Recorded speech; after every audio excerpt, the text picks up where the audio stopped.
Hi, my name is Jem, and today we are going to reload Discussing What Happened by David Dobrik. Well, there's a lot of issues on the table, and probably the first thing is Jeff. We should talk about that and what's going on and how you feel about it. Finally, they're going to talk about Jeff. All this time we were hearing everything from Jeff's point of view, in which we've already established that Jeff is an unreliable narrator because he goes back and forth a lot on the things he says. So I would really like to hear what David has to say about everything. Right. Recently, our friend Jeff Wittek, posted some stuff about me, just about the accident and about how things have been handled. And You didn't call him on his surgery, stuff like that. I just want to point out that Jason is the one sitting beside David and kind of talking him through the incident and what happened. So I want you to pay close attention to Jason. Hopefully you've all been caught up in my previous series about what happened between Jeff and David. So I hope you guys are all caught up because all of that plays into the dynamic that you see here and the dynamic that I warned Jeff about. Okay, because I already warned Jeff about this and we're going to see all of this play out. So if you are all caught up, you're going to know the direction I'm going to be taking this incident. and I think there's things that I haven't really spoken about. I've never spoken about the surgery or the incident in general. So I think it's kind of time for that.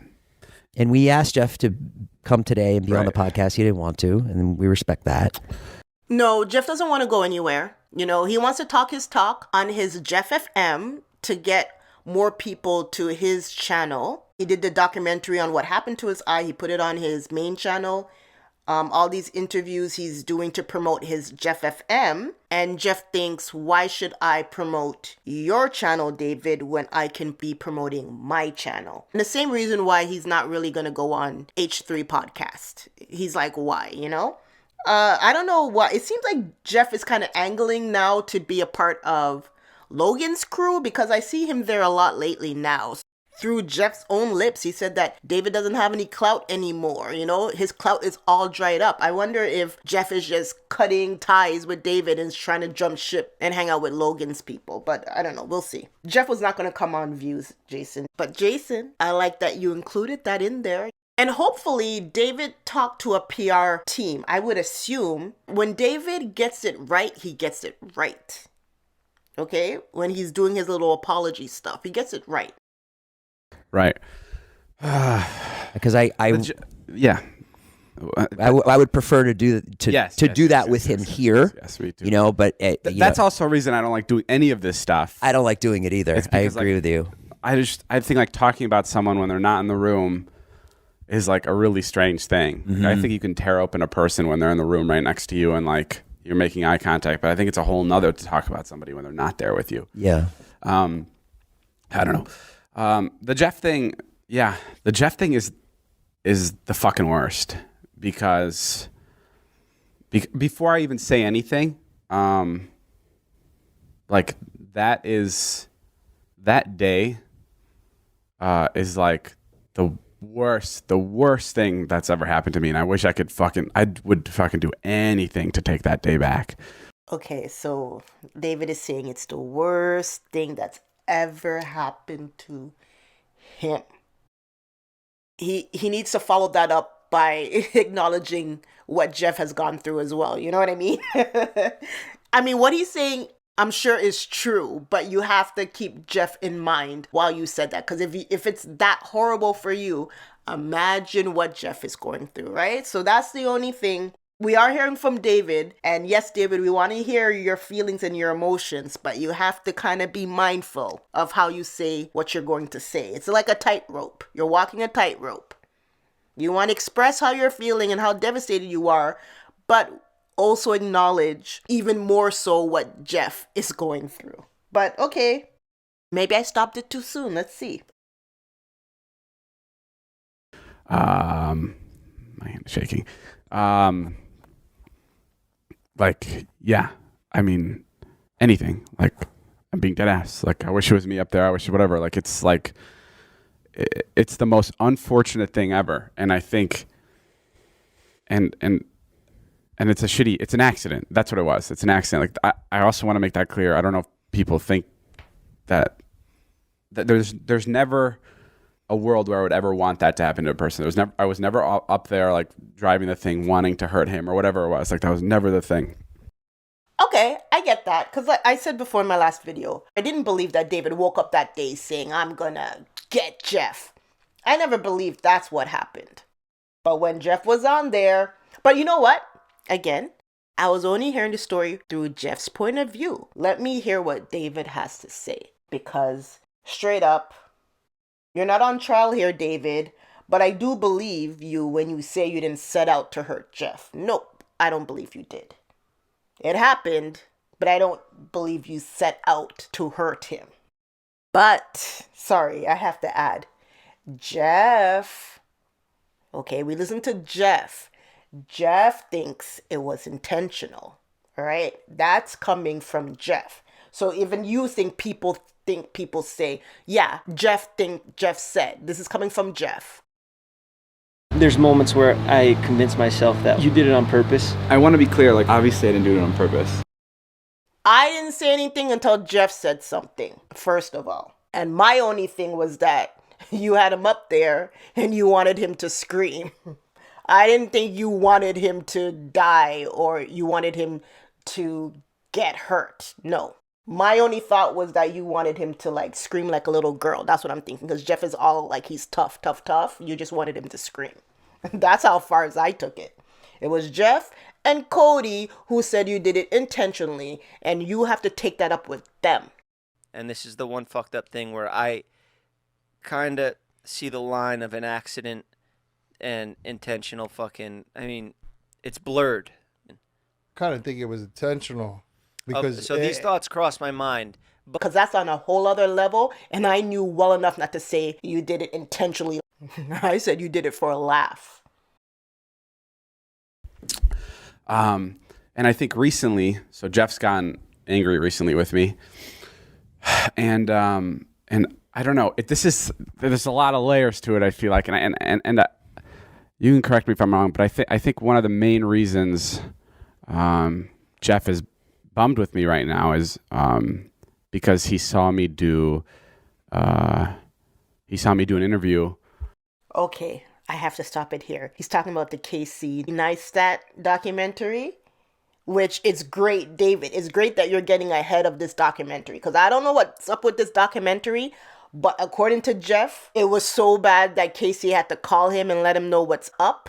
Because if we're going to believe Jeff now, the hostile witness, Jeff, he's telling everybody that KC knew what you said, David, was so messed up. He had to call Jeff and let Jeff know what you said. Even though it could just be Casey calling up Jeff to get a response to add into the documentary, and Jeff kind of hyped it up to something else. I don't know. But it's good, David, that you are getting ahead of this documentary because I don't know what's in it. I don't know if it's going to let you make you seem like you're in a bad light, but it's good that you're getting in front of it just to change the narrative. Where I said something that I promised him I'd keep between us. And that's something he told you. Yeah. And I figured that that's what it was. And then you reaffirmed it when you told me that he's pissed that I broke a promise. Just notice that right there. It was something between Jeff and David. And then Jeff told Jason.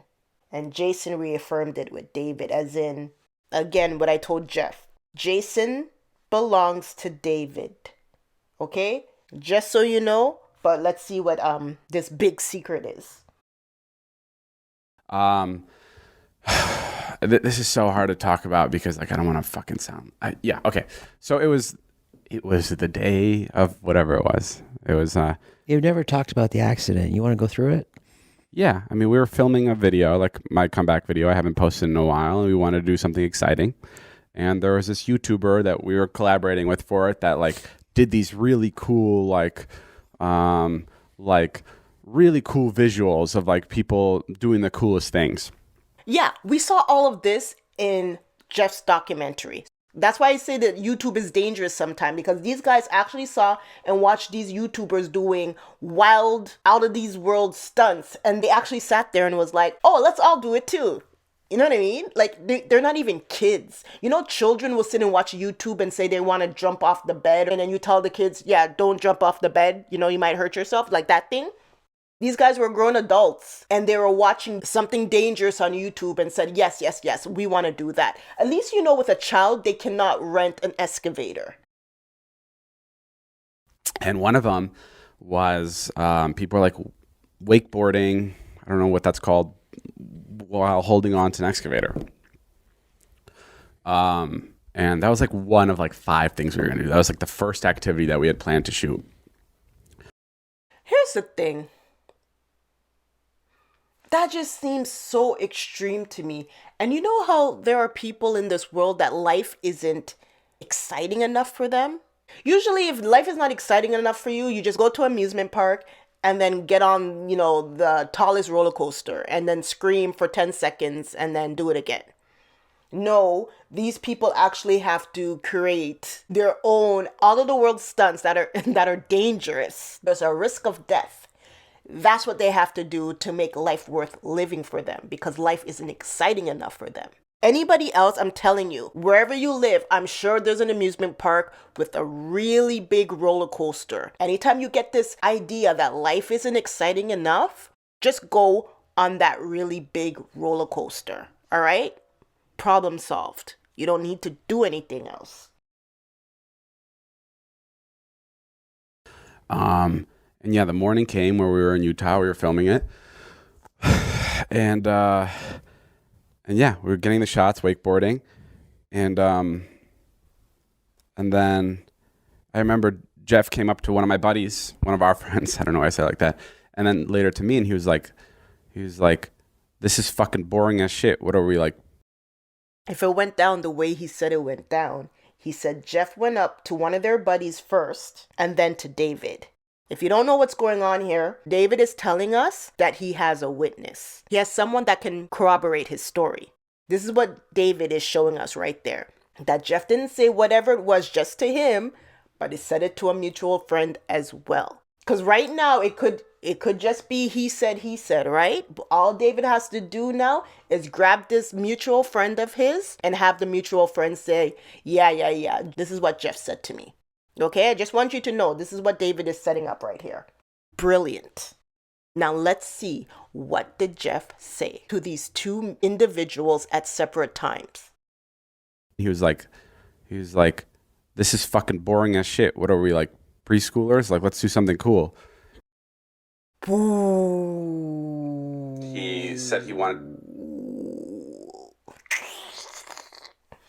Jeff. I'm sure, were you in Idaho? What were they in? Idaho, Utah? I don't know. Jeff, I am doubly sure. Let me look up right now. I know there must be a tall roller coaster in that state. There must be. There must be a tall roller coaster in that state that you could have gone to. Don't let me look it up right now. And yeah, the morning came where we were in Utah. We were filming it, and yeah, we were getting the shots, wakeboarding, and then I remember Jeff came up to one of my buddies, one of our friends. I don't know why I say it like that. Oh, I had to rewind that. Did you hear that? This is okay. I just heard it the second time, but I already knew the first time what David was doing. But listen to it. He said one of my buddies. And then he switched it around. He goes, why did I say that? One of our buddies. Right. Good. You had to switch it up. Too bad you didn't say perfect the first time, David. Because, yeah, you had to say our buddies. Yo, listen. I already told Jeff in my last couple of videos. Jeff is like, oh, I have all these witnesses. There's 20 people on the beach. And I told Jeff those 20 people are David's people. And I told Jeff I wouldn't believe anything, but I would believe a video. Because he said he had video of what happened. I go, I'd believe the video, but I'm not going to believe those 20 people. Those 20 people are David's people. They're going to parrot what David said. And this is what David is telling us right here. He said his buddy, before he corrected himself, will tell you the same thing that I'm going to tell you right now. Yo, let's hear this. And then later to me, and he was like, this is fucking boring as shit. What are we, like, preschoolers? Like, let's do something cool.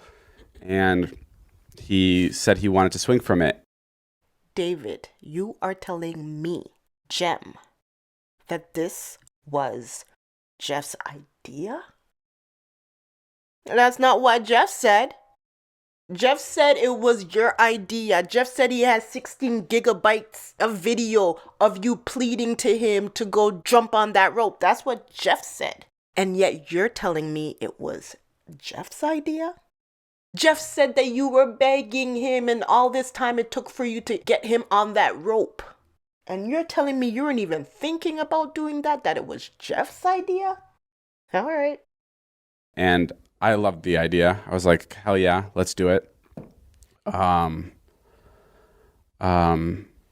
So I remember too, like, why are you cutting in, Natalie? Why are you cutting in?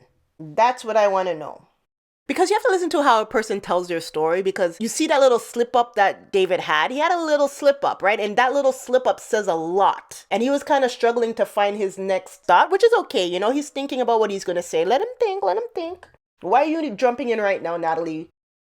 right before we had gotten to Utah, Jeff, Todd, and I were all getting skydive certified. So we were like, we had all done like 20 jumps out of an airplane. Like we were like high on life. Yeah. right. I remember when we all like, the three of us had like this like air of like, not arrogance, but just like we had done something so amazing all together and we had this like bonding experience. Oh yeah. And I remember like when we landed at the airport, we just felt like so cool. Yeah. And we were so ready to like we're like, oh, we're going to do all these like water sports and stuff. Like we were just jumping out of airplanes for a whole week. Like, Yeah. and there was that air of like excitement and like wanting to do so many different things and like being able to do. Thank you, Natalie. I like what you added in there. I like what you added because look, she didn't say anything that wasn't in the documentary. All right? Because Jeff and David signed off on this documentary where they said the exact same thing. They were on a high from jumping out of planes. Okay, they're in Utah. You should have went on Utah's tallest roller coaster. What they're saying now is they were jumping from planes. Playing little water sports was like beneath them at that moment. Okay, they were jumping out of planes. You have to match that energy. The other stunts, yeah, fuck it, I'll do them too. I don't care, especially after you do skydiving. We're kind of on a high after jumping out of the plane so many times. And I like that they're leading this up because all of this is to give their version of what's happening and what's centering around Jeff's mind frame that he would even think to step on that rope. But Jeff, you mentioned this too. I know I saw it in your documentary. You mentioned all of this stuff. So they're not saying anything that you didn't say. That's all I have to say. You guys were adrenaline junkies for like a week. Yeah, exactly. Right. Adrenaline junkies go on a roller coaster. That's what they're made for. And guess what? There's a 0.00001% chance that roller coaster will collapse. So use that as your thrill the next time you get on a roller coaster, if that's what you need. There's a chance that the roller coaster will break down, okay? With you flying off of it, if that's what you need. And I remember you took one van in the morning, and then I took everybody else in another van a couple hours later. Mm-hmm. And I remember going down, dropping everybody off, and I had to poop. And I remember walking down and looking at the stunt and being like, I'm going to check this out. I'm going to see what everyone's doing. Jason, okay, what are you though? You're not a stunt coordinator. You're not a licensed medical staff. Like you checking everything out and making sure it's okay. No, it's nice that you did it, but that's not your job. It's not your responsibility. And I saw it, and it was just, the crane just taking people around, wakeboarding. The way you say it, yeah, it was just a crane spinning people around. No. Better you say that you missed that part, you totally skipped that part, than to say you checked it over. No. You don't let people go on crane and spin around. Unless, I don't know, are you guys stunt doubles? Are you guys going the stunt route? Is that the thing? Because if that's what you guys were signing up to do, that's a whole different story. But you can't have Jason there. What is his occupation? A comedian. So you're telling me you got a professional comedian to look around that crane and to okay everything. He gave a thumbs up. And then what did he do? He went to go move his bowels, which makes sense because that's something a comedian would do. That's what you get for hiring a comedian to be your health and safety inspector. And it was pretty slow. And I was like, okay, that looks fine. Right. I'm going to go poop. And it was really far away from the Rite Aid that I had to poop at. You didn't even go to Rite Aid to go pick up a first aid kit. Just to be like, you know what? I'm already here. Might as well get some Band-Aids. Jason, did you come back with Band-Aids just in case? And why did they say that this was the first stunt they did? Okay, because I have a memory of like Heath and one of these other guys. And then we have Heath and Todd. You guys ready? Ready. Saying that on this trip they pulled like something in their arm. They yanked their arm, but they didn't feel it until like way after. So that's why I'm saying this excavator wasn't like the first stunt, because you guys were already doing stunts where Heath and somebody else like took a wipeout. It was far from civilization, like 15 minutes. And by the time I finished pooping, Susie texted me and said, you know, you guys were at Utah Valley Hospital. And Oh, shit. I didn't know you weren't there. Sorry, I don't know why I laughed. I didn't even know you were there, Jason. Like, I didn't even know you went on that trip. I had no idea. Yeah, Jason wasn't even there. I wasn't even there. And that eats me up. That eats me up that I wasn't there. Jason, sorry. You okayed the stunt. Okay, please forgive me for laughing. Okay, I don't mean to laugh. Let me stop. You okayed the stunt. If you're gonna be like all sad and like torn up about it, you should have been like, oh, I can't. Sorry. You should have been like, oh, I can't believe I okayed the stunt. That's what you should be saying. Oh. Don't make me laugh, Jason. He's a comedian. That's why I'm laughing, you guys. Because he's a comedian. Okay, let's continue. Yeah. I don't know what I would have done if... Because I feel like, you know, me and Matt King are always the ones that are like... Matt's the rat, right? Matt King? That's the rat? So was Matt there? And he let this go on? But again, you're going to let Jason and Matt be your health and safety inspector. Like, really? Why? I like Matt, though. He's funny. Because I feel like, you know, me and Matt King are always the ones that are like, hang on, you know, let's wait. If he was there, he would say, hang on, let's wait. No, you say, hey, listen, let's get that excavator back on a construction site, right? That's what you should have said. Am I wrong? Okay. You see how these people don't learn? You guys are missing what the problem was. That's just what's funny. Okay, that's what's funny to me. Like, you guys still don't see what went wrong. Like, that whole day was wrong. You know what should have happened that day? The alarm should have went off. David, you should have hit snooze. And then by accident, instead of hitting snooze, you like hit the off button. So then when you rolled around in your bed, the alarm doesn't go off again, right? And you just slept through the whole day. That's what should have happened. And you woke up and like, oh no, it's already like nightfall. I can't even film this stunt. Oh well, we'll do something else. That's what should have happened, right? That would have been the perfect day. Anything short of that is wrong. Yeah. I mean, yeah. So go ahead. Yeah. So. Well, sorry. Yeah. And I remember like. Natalie, you better have something as good to say as you did the last time. We had pulled up to that stunt the first day, and I remember walking up, and Todd was wakeboarding for the first time. And this is like when Todd and I first started. This was the day before. This is the day. That day, yeah. It was early that day. It was 7 a.m. You started, yeah. See, that's what I'm saying. It was like not the first stunt. Okay, see? Okay. Oh, well, they mentioned. It wasn't like the first stunt of the day because this was Todd. But I know Heath and somebody else was doing whatever and they got injured. They pulled their shoulder muscle. But like they said, they didn't realize that like right away, like after. Okay, Natalie, please enlighten us, Natalie. And this is when Todd and I had first started like dating. Yeah. And there was always like these jokes between Todd, Jeff, and I, like, Yes. you know, about like Todd and I dating. Oh, spilled tea. You are about to rock my world right now. What is going on here? I'm sorry, y'all. I had to interrupt that. And I remember Jeff was like, oh, Todd thinks he's so cool. Like, he's just like wakeboarding or whatever. And like, Didn't I tell you all? These are David's people. All right. Good job, Natalie. Good job. Okay, let me translate. I know you all know. Y'all, my subscribers, I know you all know what I'm saying, all right? You all know what I'm saying, but I'm just saying it for you, okay? I know you know what I'm about to say, but I'm saying it for you. She's already setting up like the jealousy and the competitiveness between these two guys. I got a good haircut. I'm finally liking my appearance. I'm not too good looking to be funny anymore. You know what I mean, Todd? I know what you're doing for a solo jump, skydiving. Look at this shit. They're doing the If I same don't make fucking it, shit. this is my will. Unbelievable. How about you make up your own will?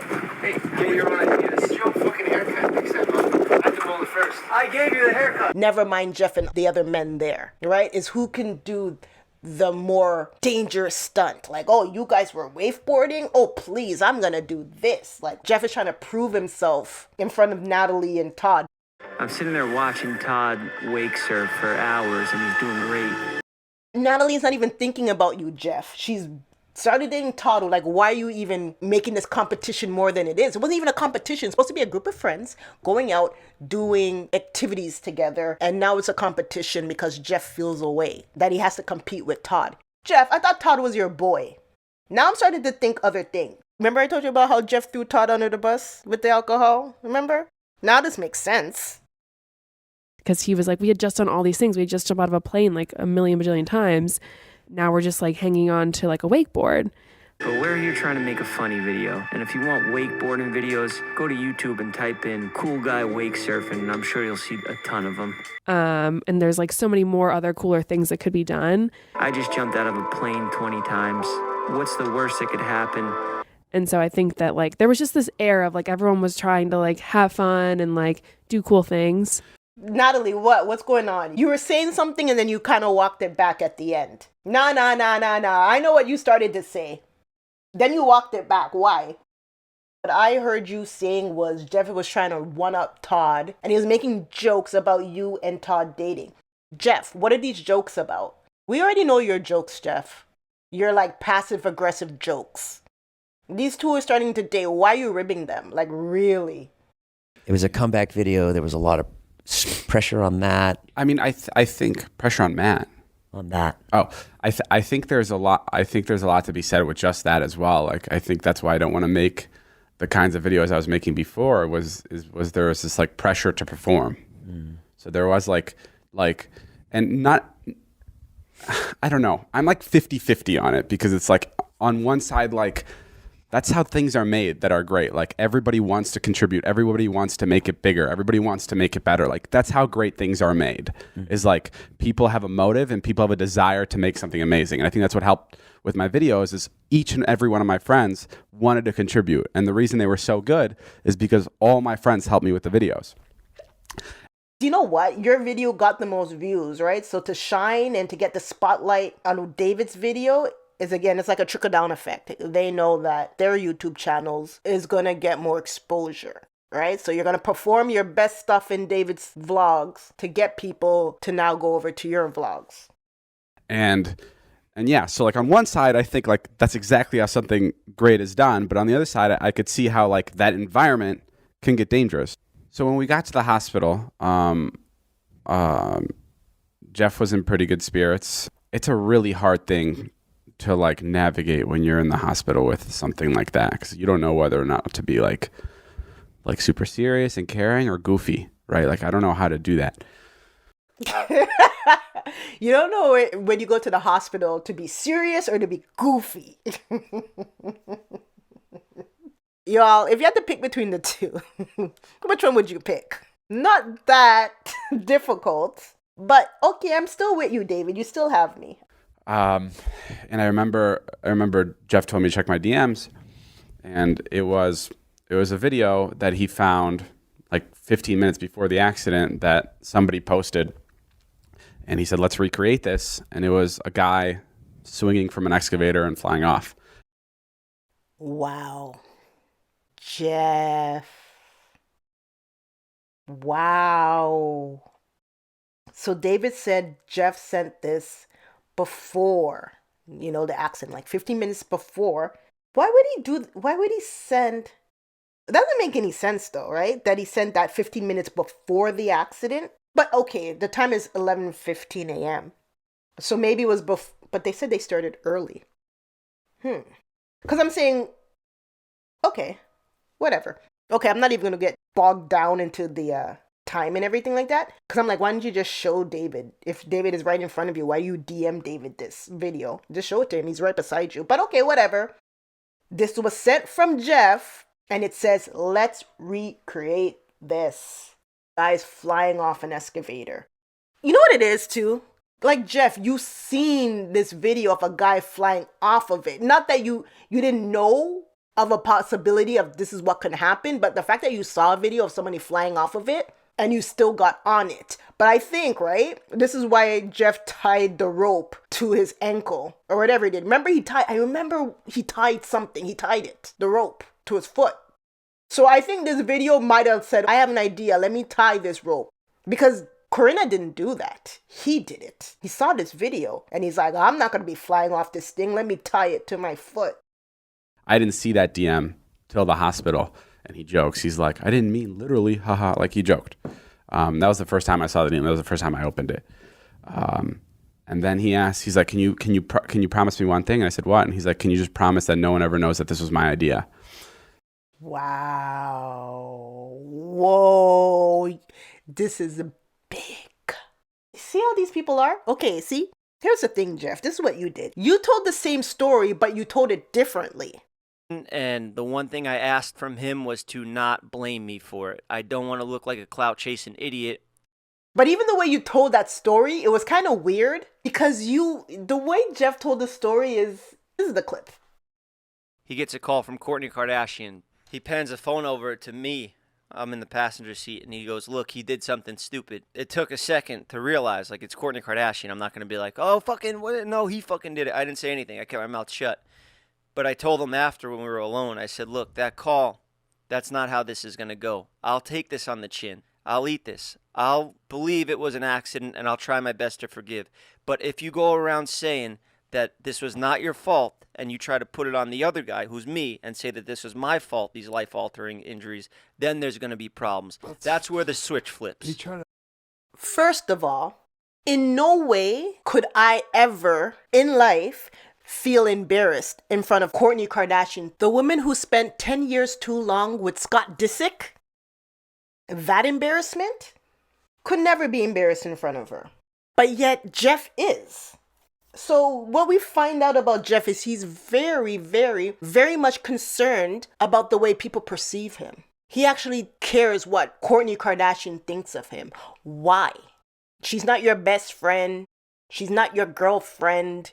You guys have nothing to do with each other. Why do you care about what she thinks of you, really? For that to have you pull David aside and have this big discussion with him. And I was like, absolutely. Like, that's not a big deal.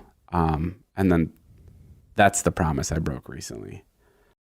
Like, what is he doing? Jeff is like not even making sense. I believe those two had a promise. To me, it makes more sense what David is saying. Because in that car ride, even Jeff said, David is like, look what this knucklehead did. Like, look what this bozo did, whatever he called him. And that's what set Jeff off. You know why? Because it was the truth. I have this thing, right? People don't like hearing the truth. It makes them mad. I'll get into that in another discussion.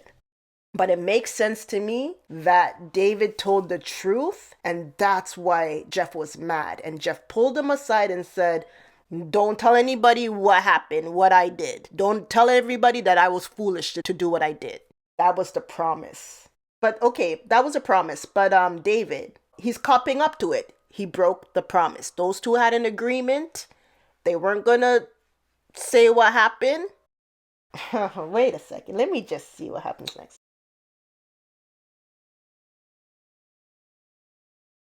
And I don't know. And here's the thing. I don't understand why that bothered him so much, because at the end of the day, I was the one fucking driving it. Jeff says why it bothers him because he says what's wrong. Look, he said it. I don't want to look like a clout chasing idiot.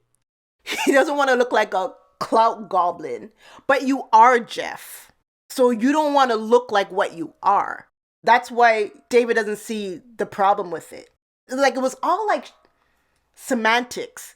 Like, Jeff didn't want everyone to know it was his idea.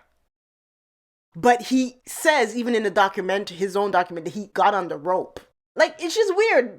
I understand. David didn't see why it's a big deal. It's the nuance. It's the nuance. He doesn't want people to know it was his bright idea to get on that rope. David, everybody's telling him now how foolish he was to get on that rope, right? Never mind that it was his idea in the first place. Now we're going to think, oh, it was foolish to begin with, but now it's even more foolish of you, Jeff. You know what I mean? That's the thing. But that so concerned him. He's very much concerned of people's opinion of him. But Jeff, if this is true, if this is the real way it went down, you need to deal with it. It was your idea. What David's saying makes sense. It was ultimately David's fault, because just because somebody has a bright idea that's foolish doesn't mean that I'm going to okay it and then be the person to organize this bright idea that's foolish. So David is saying, yeah, like, I don't get the big deal. It's still my fault, or I still have responsibility over what happened. Why are you upset over this one little detail? But it was a detail, David, that Jeff told you he wanted to keep between you two.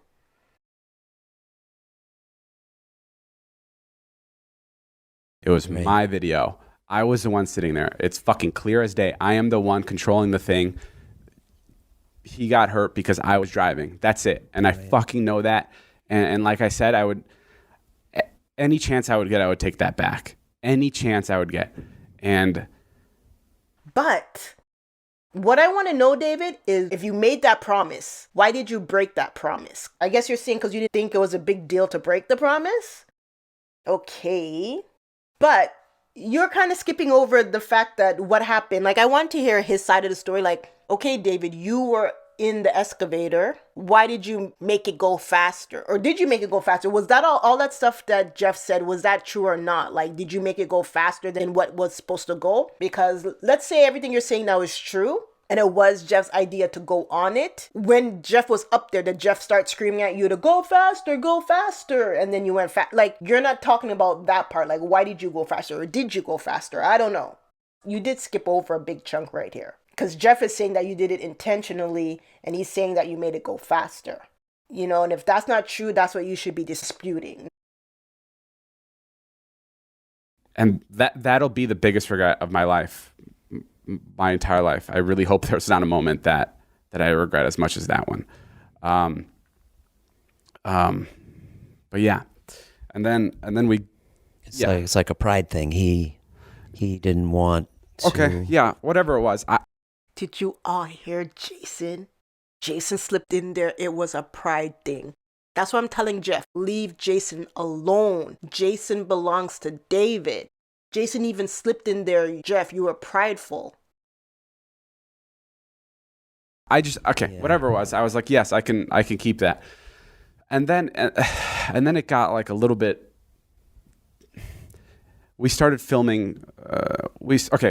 So there's some things that I wish Jeff was a little bit more truthful on, but given the circumstance, it's so hard because he's hurt. So that's why I hate talking about this, because he is a victim. Like, he got fucking hurt. His face is crushed. He has to go to multiple surgeries. Like, I understand that. Yeah, we all understand it, okay? We all feel for Jeff. But you know what Jeff did the other day? Jeff sent goons to Ethan's house, okay? That's what Jeff is up to right now. And Jeff needs people to tell him what he's up to right now is wrong, and people aren't doing that. Jeff is listening to his little fans thinking that he does nothing wrong just because his eye is hurt. No, his eyes can be hurt, and we can all feel sorry for him. And at the same time, he's on some nonsense. So yeah, David, you can talk your talk. We understand it was an accident. We understand you didn't mean to do it. I know the guy didn't set out that morning to take away Jeff's eye. I know that. I know Jeff has his eye, okay? I just like saying take away his eye. Okay, all of that's on the table. Now say what you need to say, David. So it's like really tough, like going back and forth. Here are some when of, this is so like here are some of the gray. Here are some of the things that he's told me that I are legitimate. They're legitimate gripes. Like. Okay, someone tell me this, because there's something I'm missing here. Because Jason is David's right-hand man. For some reason, Jeff can't let go of Jason. For some reason, Trisha is still wrapped up around Jason. Even Logan Paul cannot stop talking about how much he loves Jason. Yeah, my love for Jason, pretty much like I'm trying to back up Jason because I love Jason. What is up with Jason that all these people can't just leave him alone? Everybody has such great things to say about Jason. Like, what's going on with this guy? That's what I want to know. Because Jason right now is setting it up like he's the mediator, right? When you're a mediator, you have to stay neutral. Jason is not neutral, and that's okay, right? That's okay. But just know that in this moment, Jason is not neutral. Jason's going to be on David's side. I should have said this at the beginning, okay? And that's why I'm telling Jeff to leave Jason alone. Because whatever Jason is saying is going to be because he's on David's side. So even when he's kind of being very soft-spoken and telling you how concerned he is with Jeff and, this is what Jeff wants, and just know, all right, underneath all of that, he is with David and he's going to be helping David because David is his boy and not Jeff. And even Jason talking with Jeff this whole time, it's because he's trying to help David. And I already told Jeff that David will send Jeff to you first, and then he's going to send Todd, everybody to friend up Jeff, right? You see Jason all very much concerned with getting Jeff's point of view out there, but let's see what he's going to say. He came to the house to do a Hawaii video, and he thought, and you had planned the Hawaii trip the same day as one of his surgeries. So there was no way that he could go to Hawaii, but he was here for the return of the video. So, which is... See this right here? Okay, this is acting. They already set it up. They already know this story. They already know that Jason's going to set up, well, this is how Jeff feels about this situation, but they're going to bring it up in such a way that Jason's going to show concern for Jeff and say, this is what Jeff is concerned about, David. Why did you plan your Hawaii vacation while he was in surgery? And boom, set up for David to just be like, what? Yeah, but we didn't plan that trip till we didn't know when he was getting his surgeries. We never know. And we didn't plan that trip till like everyone came. I surprised them with the trip, and like on camera, I said it's in 3 days, like just to get a cool reaction. I don't even know if I included that, but it wasn't for like weeks after we went because we were checking everyone's schedule, and then his surgery came up last minute, so that wasn't. All right, see? So Jason just set up a layup for David. Like, this is something that Jeff's been talking about. We already know this is how it went down, the truth. So let me just lay that up for you so you can just shut it down. Now, what's next, Jason? Give him another layup. And the hospital bills, which is one of his gripes, and his credit is messed up, is what he told me. Okay, it's my opinion that if Jeff's credit is messed up, it was messed up long before he got into this accident. That's just my opinion. What? A YouTuber with bad credit? Yeah, I believe it. Now, did this accident help him or hurt him? I'm very sure it hurt him. Okay? I'm very sure it hurt him. It didn't make anything better, but I wouldn't doubt that Jeff Wittek has bad credit from time. That's all I'm saying. But you guys are saying that you have tried to pay the hospital bills, right? But his assistant hasn't reached back out. Let me get into that. Okay. Thank you, Jason, for this beautiful layup. Because didn't I say in the last video, didn't I say that? I know you guys know. My subscribers, you all know this. All right? But let me just say what we all know. Jeff's people dropped the ball because Jeff said the bills come in his name. If David wasn't paying your bills, Jeff, it's because you got your bills to him late because you said the bills come in your name and you didn't have time to look at stuff and you gave it to such and such to look at it and he was supposed to sit down with David's people and you said David didn't have time to look at it because he's off doing stuff. You didn't have enough time to look at your bills, so why would you think David has enough time to look at your bills? And if your people, Jeff, goes to David's people late, guess what? You're going to have a late bill. I know the way you were talking in that whole scenario, that whole story you're giving didn't sound right to me.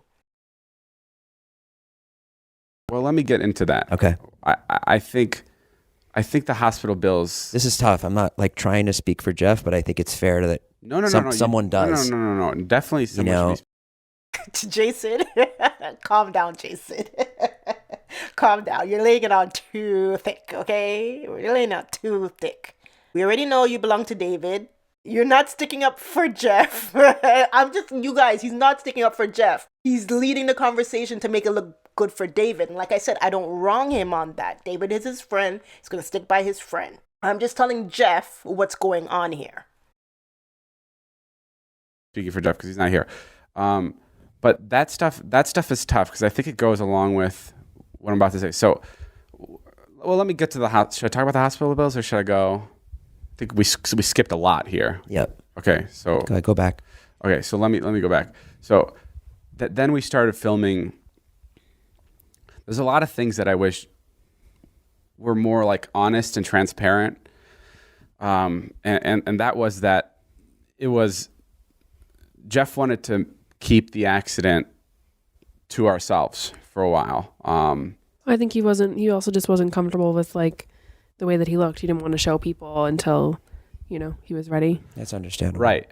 Jeff is very vain, just even before that. So you can imagine someone who's very much into his body and the way he looks, and to have something like that happen to you. It's devastating anyway. And can you imagine to someone as vain as he is? It's like the end of the world type thing, So, yeah, I could see him not wanting to talk about it. And what bums me out is I see a lot of things. I don't know if he said it or where it was like put into the universe that like I kept this from people. Yeah, that's all coming from Jeff. Don't be like, I don't know where it's coming from. It's coming from Jeff. Jeff is like, I was covering up for David. I covered up all these. It didn't come from me. It came from Jeff. Don't blame it on we the people. You both are telling we the people your business. And from what you tell us is what we are regurgitating. Like, I mean, for multiple reasons, I wouldn't keep that from people. One, it's because it's his fucking face. It's his life. Like, he's allowed to share it whenever. And two, that would just be extremely stupid of me trying to hide something as brutal as that. Mm-hmm. Yeah, it would be. So it makes sense to me that Jeff, because Jeff was doing his documentary, it makes sense that Jeff is like, okay, everybody quiet. I want to release this on my channel. I want to blow my channel up. And I remember when he did finally release it, it exploded on his channel. Not only his channel exploded, because I know he had to censor a lot of stuff because of YouTube and it was graphic. His Patreon blew up. Wasn't he like number 1 or top 10 or something on Patreon? He blew up with that video and like the outpour of support, emotional support, financial support. He was sitting pretty again. Not that it was right what happened to him or whatever, but he played it perfectly as far as the media was concerned. He kept it quiet. Then people are starting to kind of talk about it, Trisha. And then he was producing his documentary and boom, he released it to like fanfare. So he played it right. So I could see him saying that he wanted everybody to keep it quiet because he wanted to release it on his own time. It happened to him. And it makes sense for him to release it when he could process everything and release it on his own terms. Like I would never ever do that. And that never happened. That was we were following his lead. Mm-hmm. So when he wanted to make a doc, like I was there. Like I was like, whatever you need me to do, like however I'm going to be in this, like I'll be in it. And I think the doc is where things started to get a little strange.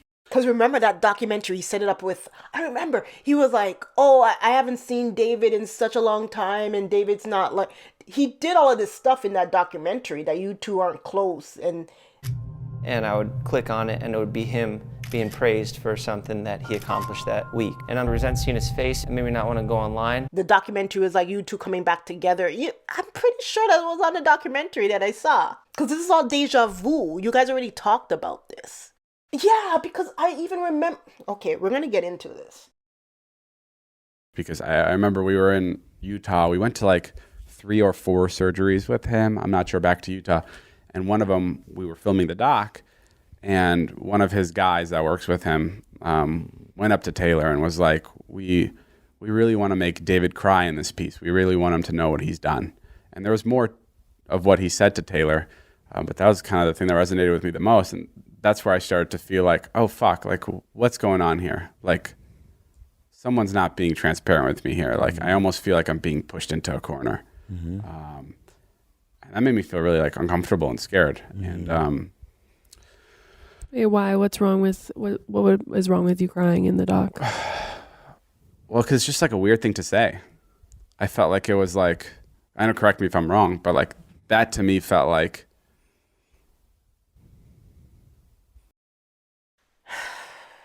It's interesting.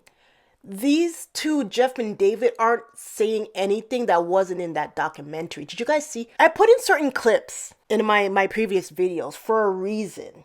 Jeff wants David to feel what he feels. Jeff wants to torment David because he's in torment. Remember I did the whole eye for an eye thing. Jeff is not going to feel content until he has David's eye. So Jeff wakes up in the morning and he's in pain and he wants David to feel the same pain. So even in this documentary where he was like telling others that he wanted David to like cry. He wanted David to get emotional. And the fact that it got back to David, and David's all like, I'm not crying. Because it's so manipulative. It's so like fake. He wants his Oprah moment. I don't know who used to do that. There was some of these talk show hosts and they have to get the person to cry. And it's like, yeah, I got that person to cry. Jeff, it wasn't going to happen. And that's why I said Jeff, even in the video, Jeff was like, I'm going to make him skydive because I want him to feel his life is out of control. And I edit my video showing David like, wee, wee, yippee, wee. Because it didn't matter to David. Because I'm like, Jeff, how is jumping out of the plane gonna be equivalent to what you're going through? It's not. David has jumped out of the plane before. You weren't introducing him to anything new. He's done it before. You had him do it. How do I know? Trisha said it. Trisha told me. So, okay, I left this part out. Well, let me put it in here. Look at what David said after he jumped out of the plane. That chute was terrifying. Right when I looked up and I saw the chute like was busted, I was like, I fucking knew it. I fucking knew the chute was gonna be busted. David, that was really good that you did that, right? Because I like that because it's like, it was so nothing jumping out of the plane, but you gave Jeff a little bit what he needed. Like, oh, you're like, oh, I was so scared. I was so scared. Oh, boy, I was so scared. And that's what he needed to hear at the time. He didn't need to know that you found it fun. Whee! Yippee! Whee! Whee! He didn't need to know that. So I'm glad you made him seem like, you know, it was very difficult to do because that's what he wanted, but it was never going to be enough. And so you saying there now that you're hearing that he wanted you to cry, Jeff, he's not going to cry, Jeff. David's not going to cry for you. And not only that, you guys have to look. He said he felt scared and uncomfortable and backed into a corner. Where should I put this in? You see my last video? I was saying I was worried for David. I'm worried for David. And I told David to cut off Jeff. David had a right to be scared. And again, I put this in the other video. Remember this when I showed this? I've been sending David pictures of an ice cream scooper and devices to gouge his eye out, just to let him fear losing his eye a little bit too. If you didn't notice, Jeff's jokes, we see what Jeff's jokes are, and I'm using quotation marks, is threatening people. Like even this part right here, I'm back on Earth. I'll do whatever you guys want. I just got one thing left to do. Now think about it. If you were David, you already did something horrible, big horrible accident, you know, blah, blah, blah, horrible, horrible. But every time you see the guy that you did that to, you know, your responsibility, and now we're finding out that it was Jeff's idea on top of it, but okay. David still was operating the machinery. I still want to know why it went faster and if it did go faster, because that's what Jeff said. I want to know if Jeff said make it go faster. I want to know that part too. If you're going to say anything else, let me know what happened in that excavator and why it was going so fast. But okay, forget that right now.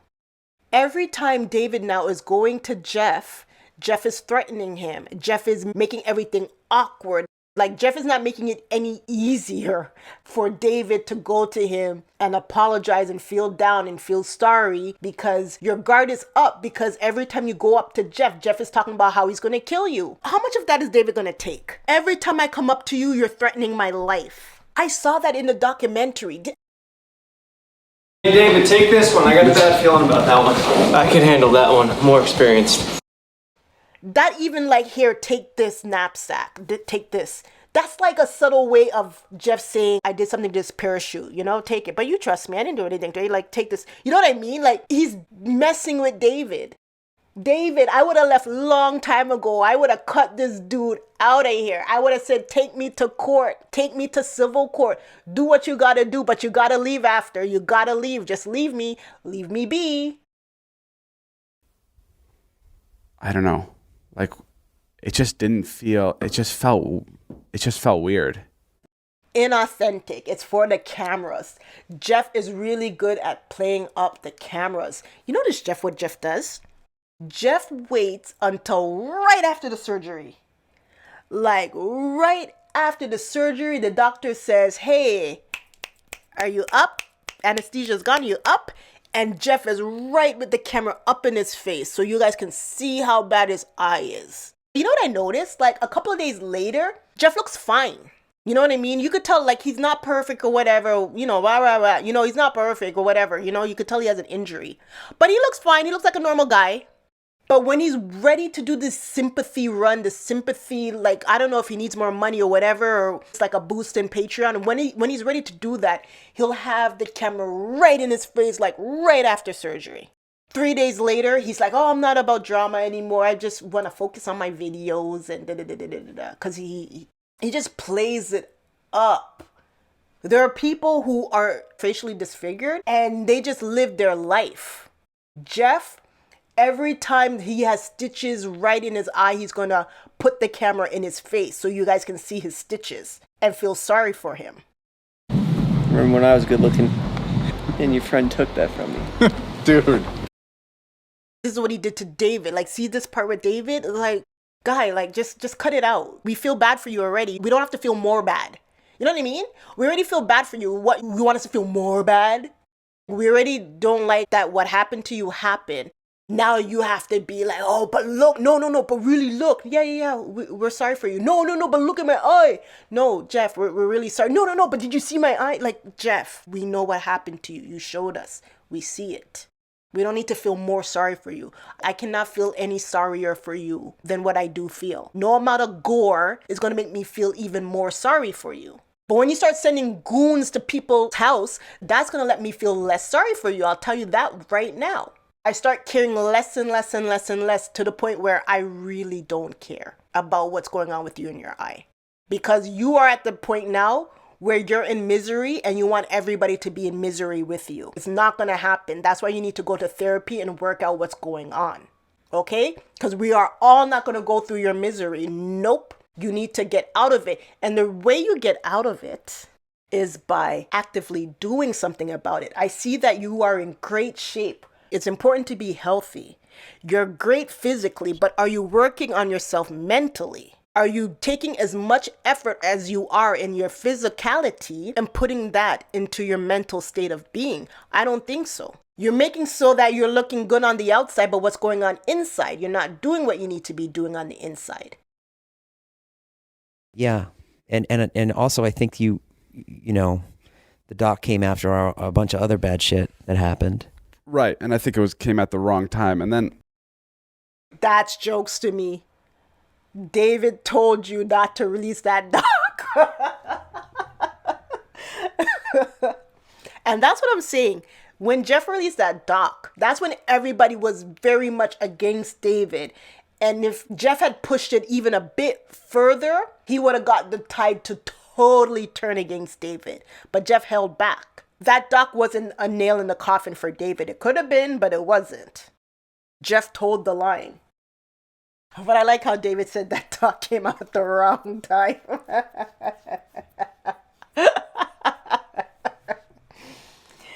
That's the understatement of the year. And it's tough with like,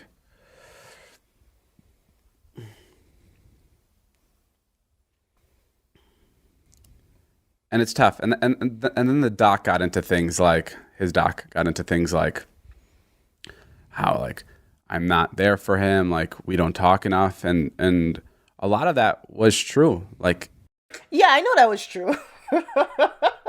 Yeah, that is true. You can fake that. That was true. You weren't there for him because David said it in the doc. You don't know what the type of guy Jeff is, whether you should be with him or not. You don't know. shit. Obviously, I've never been in a situation like this. Neither has Jeff, neither have probably any of us. I didn't know the correct way to go about any of it. Especially Jeff's such a tough guy, so you don't know if like you have to be there to fucking baby him or if that pisses him off. You said all of this. It was true. You agreed. I've never had a harder time communicating with a person than I have with him during this. And you know, it's for multiple reasons. It's for me fucking just being bad at that shit and not knowing how to handle like such a serious situation. And I also didn't know if he needed space. Like every time I would talk to him, Jeff is like a guy who like is very tough when you're to his face and is like, I don't need this. I don't need you doing this. Like, I'm good. I'm strong. But then when you create that distance, it's like, what the fuck? Yeah. He's not fucking, not talking to me. And then like, David speaking truth right now. In your unreliable documentary, this is what you said, Jeff. You said the same thing. This is what you said. I don't want to get emotional. It is nice having everyone here. Like, as much as I'm like, I don't need anybody, I'll fucking do it all on my own. Like, it is cool that they're here. But also, I would do this shit on my own, too. Okay, that's you. I know what David's saying right now is true, I believe, because that's how you come off. You push everybody away, and then you sit there and wonder why everybody's gone. I told David, if Jeff is acting like that towards you, you need to remove yourself from the situation. So David already says already he's not good at that sort of stuff. And then on top of it, every time David sees you, you're threatening him. Yeah, I would vamos as well. I would adios as well. It's like you can do nothing right, so why even try? That's how David feels. when my other friends would go talk to him, he'd tell him, he's like, if I ever see Dave, I'm going to fucking beat his ass. Right. Boom! See, I knew that was going on. I knew it. My subscribers, you all know that was going on. We all saw that. We all saw that a mile away. Ethan said, I didn't even know this. Ethan was saying that Jeff's goon had stuff in the trunk of his car for David and was threatening David online. I'm like, I didn't even know that was going on. You're lucky I didn't know that was going on when I did my last video, Jeff. You think I'm going to wrong David for not talking to you or being distant? No, I see how you act. I saw what you were up to. And I'm just glad that David is saying what is going on. Because, Jeff, that's what you're doing to people. That's what you do to people. And it has nothing to do with your eye injury because you're doing this nonsense before your eye ever left your body. You were always doing this to people. Okay, I don't know. Oh, I could go. Okay, I'm going to save it for another video. I don't want to go too much into Jeff, but I was going to just put something in here right now. It's going to just take so much time in editing, so let me just leave it for another video. But I have something about Jeff. So it's like, and that happened multiple times from multiple different friends where he would like complain about, so like, David, I believe you on this. Jeff has murder on his mind. Listen, David needs to leave. David, you need to sell your house and go buy another house. Some place where Jeff has never been to or know about. And it needs to be in a gated community, because Jeff knows where you live right now. I don't even know you can sleep easy at night. When my other friends would go talk to him, he'd tell him, he's like, if I ever see Dave, I'm gonna fucking beat his ass. Right. So it's like, and that happened multiple times from multiple different friends where he would like complain about. So like, I wouldn't know, like, do you want to see me more so you can beat my ass? Like, I don't know. Right.